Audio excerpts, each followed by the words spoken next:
So one thing that has been getting more and more portable, in addition, of course, to the camera gear that we use, are monitors. And of course, laptops have existed for a while now and they're getting smaller depending on your preference. But now it is also possible to bring around small or relatively small monitors or screens so that you can use multiple displays on the go wherever you want to use it. You could be doing this at a coffee shop, you could be camping for whatever reason, or you could be shooting and also using it as a secondary screen so that you have a bigger display aside from what you have on your camera. And that's absolutely not a new thing. We've been getting portable monitors for the past 5 years.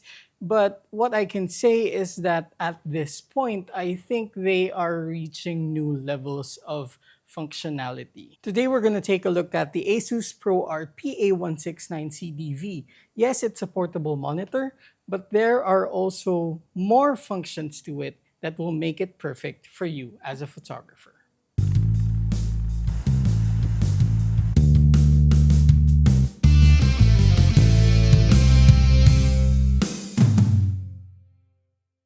So get this.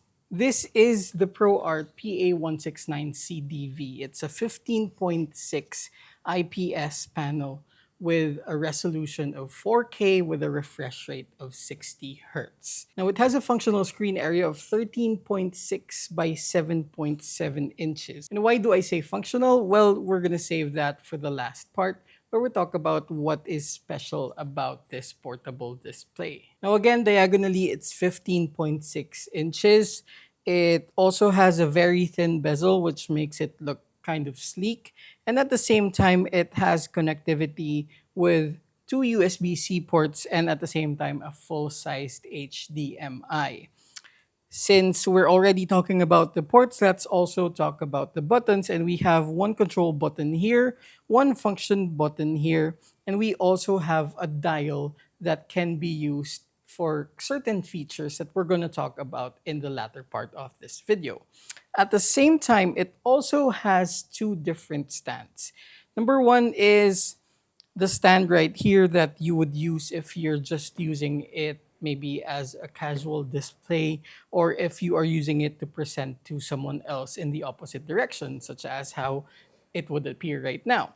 But at the same time, you can fold that up and then you can also use another stand right here that will allow you to use it from a lower angle. And why? Well, okay, I'm gonna finally spill the beans because again, this also functions as a pen tablet. So the PA169CDV was actually co-designed with Wacom, which means that they also put the technology that you would have on their pen displays right here. Now, I have tested out quite a number of pen displays in the past. I've tested out 27 inches, 26, 24, 22 inches, as well as 13 and 16 inches. And personally, if I'm just to use it on a desk at home or here at the studio, then of course a large pen display would have its benefits. But if I want something I can carry around and I can bring in the same bag as my laptop, then definitely a 15.6-inch display with pen features would of course be very helpful. Now, as I said, this was co-designed with Wacom, which means that it has the full functionalities of a pen display, and it comes with this battery-free pen. And on the pen, we have a shortcut button, we have the eraser, and we of course have a replaceable nib. And again, this doesn't use any batteries. At the same time, it has 4,096 different pressure levels. So that's quite a lot of pressure sensitivity. As I always say when it comes to reviews like these, I don't really max those pressure levels out because, of course, I am not using this for illustrations. I do not really draw, but instead I use this for retouching and maybe also for brushing in, blending in some stuff when I do composite images. But I do think that it would be the people who use it for more manual illustrations that would know better when it comes to the pressure levels. But again, 4,096 different pressure levels. At the same time, it can be used with up to 40 degrees of tilt towards any direction. Now, that being said, that's already combining two functionalities in one monitor. We have a pen display, and of course, we have a portable monitor that you can use. Again, this comes with two built-in stands, but at the same time, there's also a quarter-inch thread down below, so you can place this on a tripod or on an arm. And potentially, you can also use this as a secondary monitor when you're shooting. However, you're going to need a power supply because this is not going to get any power from your camera batteries. It comes with a full-sized HDMI 2.0, and that is most likely what you're going to have to use for your camera. And then at the same time, you can use one of the two USB-C ports to plug it into either a socket, or maybe you can also use a power bank depending on the capacity. Now, depending on how you intend to use it, that is again already more than two functionalities in one device. But I think the combination of those functionalities and these specifications that I am about to talk about will be what will make it, again, in my opinion, at least for myself, the perfect portable monitor. Why? Of course, it's a ProArt monitor, which means we have resolution and we have color accuracy.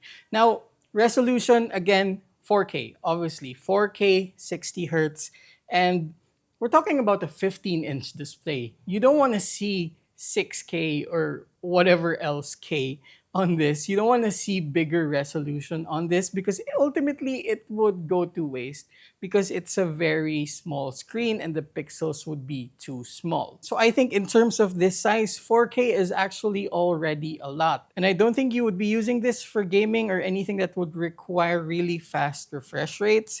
And to make it more economical, of course, you would be okay with 60 hertz. Now, it is an IPS panel. I do wish it was OLED.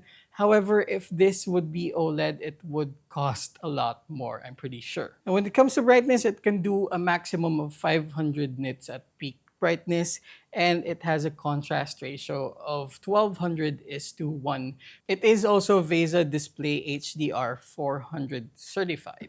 But of course, more importantly, what we need to talk about is the fact that this is both Kalman verified and Pantone validated. So this comes with a document, just like any other ProArt monitor, that tells you the rating it was given individually for this panel specifically before it was shipped out to you. And the set standard for this product line is delta E less than 2, but of course, depending on the lighting conditions and how well you calibrate it with your own colorimeter in the setting that you're going to be using it, it can go even lower than 2 and it can perform actually better than that set rating. Now, when we talk about color spaces, it's 100% sRGB, 100% Rec 709, and well, it doesn't really say on the spec sheet, but this is typically going to be around 90 to 93% of DCI-P3. So what does all of that mean? This basically means you have a portable monitor that's 15.6 inches, fits inside your laptop bag along with your laptop, and at the same time also just uses USB-C, but can also function with HDMI. It also can function as a pen display that you can carry around, and it has a battery-free pen, which I don't think a lot of people care about, but it really annoys me when the pens run out of batteries. So I love that you don't really need to put batteries on this. It also means that you can use this as another display for your camera if you connect it on a tripod or on an arm, and you're gonna have to use either a power bank or the power brick that came with it. But more importantly, you have a 15.6-inch portable monitor that can be used as a portable pen display, and at the same time, it can be color accurate to delta E less than 2, depending on how well you calibrate it. Oh, and I forgot to say that aside from the pen, you can also use the fingers because this is also a 10-point multi-touch, and it also features the control panel that ASUS designed for Windows PCs and laptops so that you can also use it as an editing console. Now, so you can see the functions in use, I'm gonna use this to edit some of my photos on Adobe Lightroom. And with that, we're gonna use two things. Number one, we're gonna use the control panel, and I'm gonna show you how easy it will be when it comes to using the control panel. And then later on, we're gonna switch displays because I'm gonna use Adobe Lightroom, the main window of Adobe Lightroom on the portable monitor, because I also want to test out the new generative AI features that were recently put into Adobe Lightroom, which will actually allow you to do a lot of the things that you probably do on Photoshop when it comes to retouching, all in Adobe Lightroom. Okay, first we're going to use the PA169CDV as the control panel. And of course, what you're seeing right now is the camera showing the monitor, but also a screen recording of the main display of my laptop, which is a landscape image that I shot in Biri when I visited a month ago. Now, I'm not really going to demonstrate in full the entire process, but basically I just want to show how the control panel works. This is of course similar to how you would use it on the dual screen laptops that we have from ASUS as well, such as the ZenBook Pro 15 OLED, and I believe there is also a Zephyrus laptop from ROG that has the same dual screen. But now, of course, for this one, we have technically double the size vertically because, again, 15.6 inches of a portable display. Now, you can use the pen, you can also use your mouse, but if you're going to use your mouse on the portable display, that makes it pointless because, again, you could have just used the sliders. But if you are using your fingers, of course, you can easily control now these knobs and dials. So you can control, for example, what I'm doing now is exposure. I can adjust contrast, and you can also adjust how sensitive these are going to be so that you can be more precise with your adjustments. Of course, you can also use this to zoom in and zoom out. And at the same time, you can also toggle before and after views and even switch to the loop view. And you can even control the system brightness right here. But this is controlling not the brightness of the PA169CDV, but instead the brightness of the laptop that I'm using. You have shortcuts for undo and redo.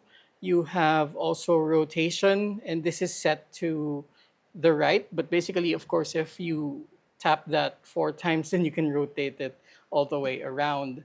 And you can also use this to navigate towards other photos as well.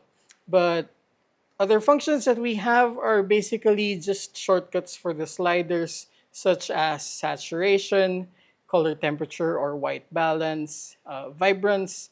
We also have for shadows and highlights.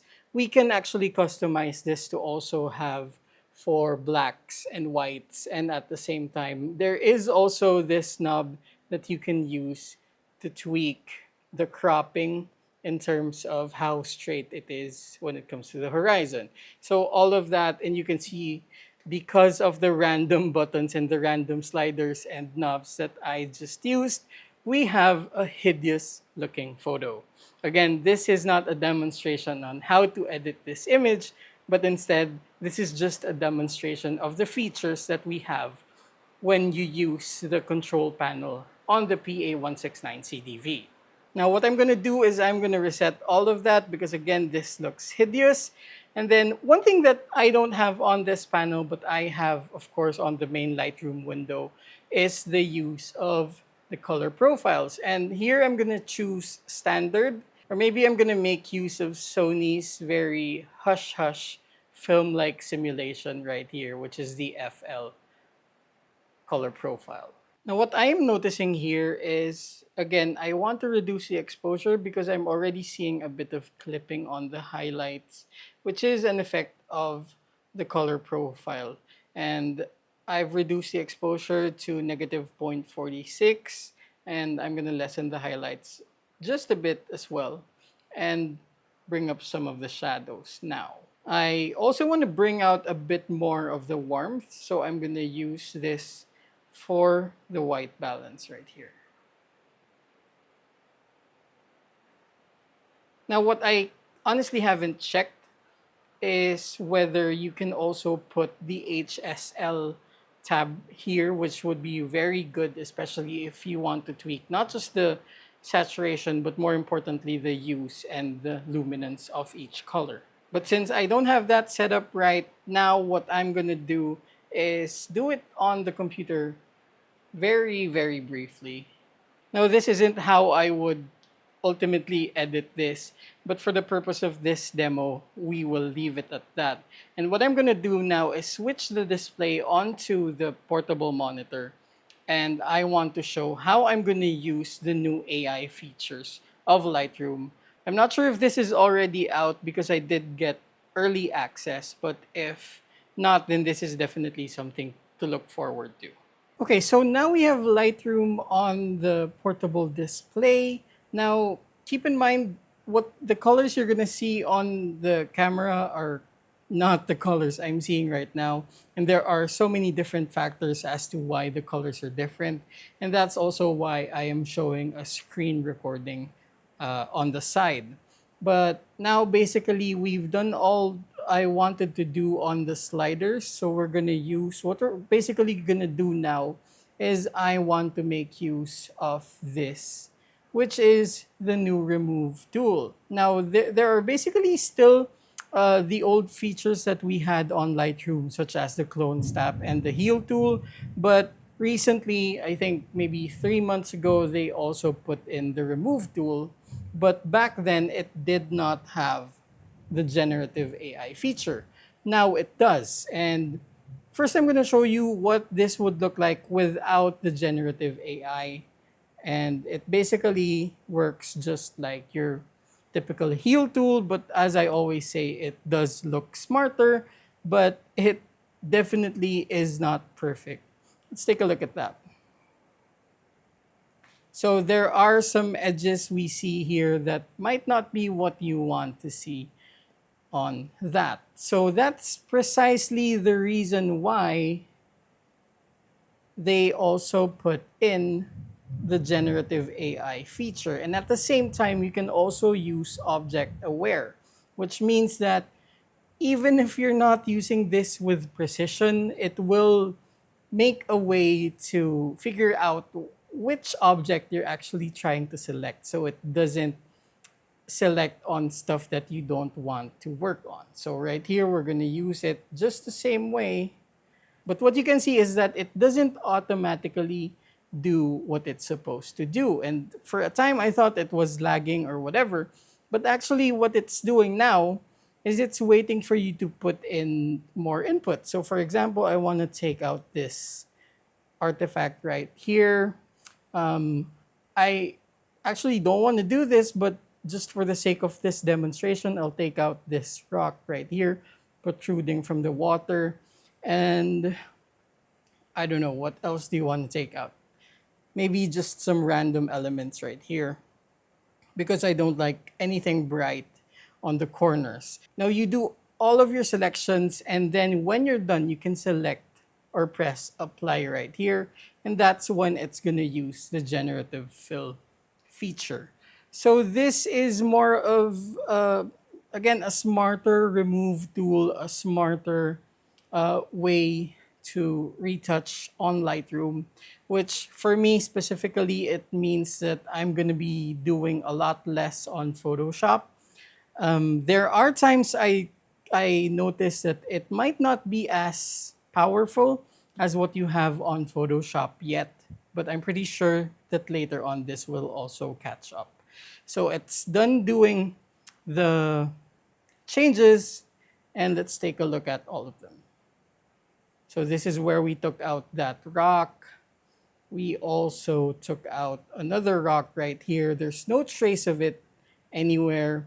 And then we took out, just a bright part right here that I don't like because again, it's at the corner, and that usually tells me that it's a visual distraction.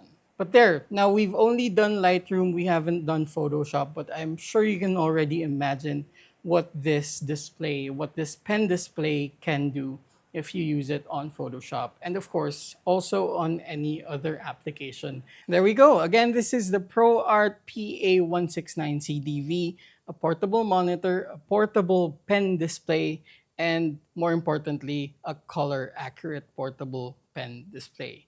Now, if you have any questions about this, you can leave them down below in the comment section, and I will also put the link so you can check out more of the features. Now, if you've made it this far into the video, of course, thank you for watching. And if this is your first time watching videos on my channel, my name is Nicco Valenzuela. I am a landscape and architectural photographer, and in this channel, I talk about a lot of the gear and a lot of the tech, but also a lot of tutorials that you can learn from.